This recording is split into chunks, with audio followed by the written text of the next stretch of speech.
Tout va bien, dans le meilleur des calmes, les autorités nous l'ont dit. Rassurez-vous, ce qui s'est passé à Londres n'a rien à voir avec le terreau plus loin risme. Non, rien à voir.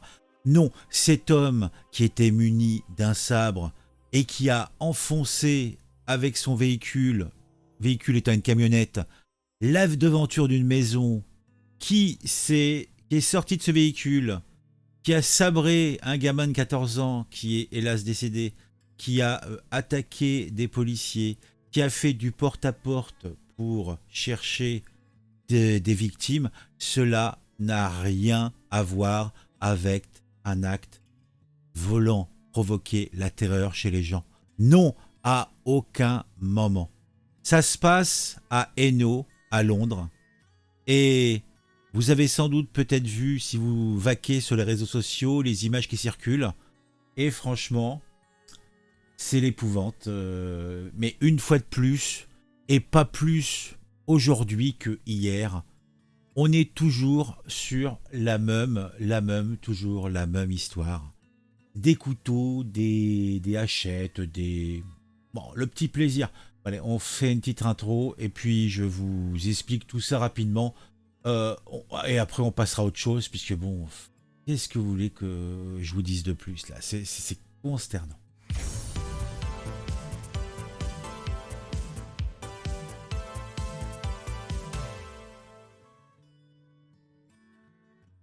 C'était un 30 avril 2024, comme les autres, hein, et ça se passe dans une paisible banlieue du nord-est de Londres. Un mardi matin, comme les autres. Les habitants de Hainaut ont sans doute été un petit peu surpris, en tout cas ceux qui n'allaient pas vaquer à leurs activités professionnelles, d'être réveillés par un spectacle plutôt digne d'un film d'horreur, ou Nakmar, ou enfin, un truc catastrophe, hein, avec des zombies peut-être. Donc là, mais là, c'est des ninjas qui sont pas bien ninjas, mais avec des épées de ninja, quoi.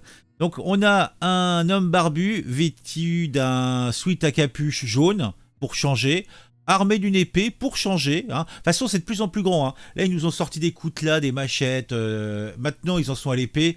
Après, je pense que la prochaine étape, c'est la... Comment on appelle ça? Une hache de combat, une hallebarde. Parce que là, je pense que le seuil au-dessus, c'est l'hallebarde, hein, ou la lance peut-être. Ils vont peut-être s'y mettre à la lance, je ne sais pas.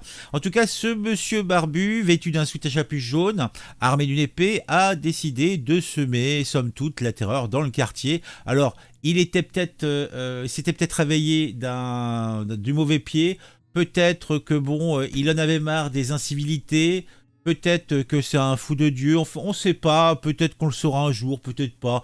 Mais est-ce que c'est vraiment important? Puisque, somme toute, on est tellement blasé maintenant que ça reste consternant. Mais il a décidé de semer la terreur, et pour commencer tranquillou, il a foncé avec son véhicule, il a foncé avec son véhicule dans une maison, donc sa camionnette, il l'a embouti dans une devanture de maison pour, en fait, c'est pas le toc-toc à la porte, c'est toc-toc dans le mur, et puis tout se casse la gueule, évidemment. Alors t'imagines les gens à l'intérieur. Après, il se précipite quand il a foutu sa camionnette dans un bâtiment, il se précipite sur deux policiers. Genre, il se croyait peut-être le gars dans un jeu vidéo. Alors peut-être qu'il était toxicomane jusqu'au dernier seuil, je ne sais pas. On sait rien, on sait rien.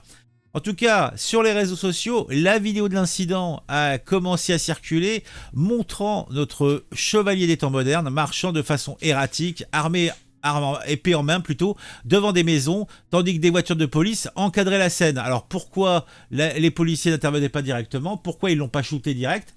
Parce que en le laissant circuler, bah, le gars il a continué son funeste trajet, quoi. Bon, en tout cas, les vidéos sont pas positives pour la police. En tout cas, c'est mon avis personnel. Des témoins ont raconté avoir entendu des cris et des hurlements, tandis qu'une habitante a vu depuis l'intérieur de son appartement un corps à terre et a entendu l'homme crier à plusieurs reprises à des policiers: croyez-vous en Dieu, croyez-vous en Dieu. Alors, est-ce qu'il était peut-être dans une folie mystique? Peut-être. peut-être que peut-être il cherchait des sarrasins à Auxerre, ou alors il cherchait des chrétiens à Auxerre, on ne sait pas, ça va dépendre de l'enquête. Mais en tout cas, c'est un taré quoi qu'il arrive, hein. Donc, je vous l'ai dit, malheureusement, cette attaque a fait un mort, un enfant de 14 ans, et il y a eu bien sûr plusieurs blessés, dont 2 policiers. La police a fini par arrêter le suspect, on n'en sait plus sur lui, il est âgé de 36 ans, et comme je vous l'ai dit en préambule, à ce stade de l'enquête, les policiers, les institutions judiciaires ont rejeté, ont écarté un acte de terreau-plus-loin-risme, puisque non, ce n'est pas bon, ce n'est pas propre. Ils ont des élections demain, en Angleterre, donc je pense que ça va avoir quelques conséquences. Je dis ça, je dis rien, mais je pense que ce type d'événement va avoir quelques conséquences. Donc, parce que les attaques au couteau et à l'épée sont en nette augmentation au Royaume-Uni, comme en France, mais rassurez-vous, les autorités ne recherchent pas d'autres suspects. C'était un cas, il était tout seul, isolé, il n'y a pas de souci, donc il ne se pose pas de questions.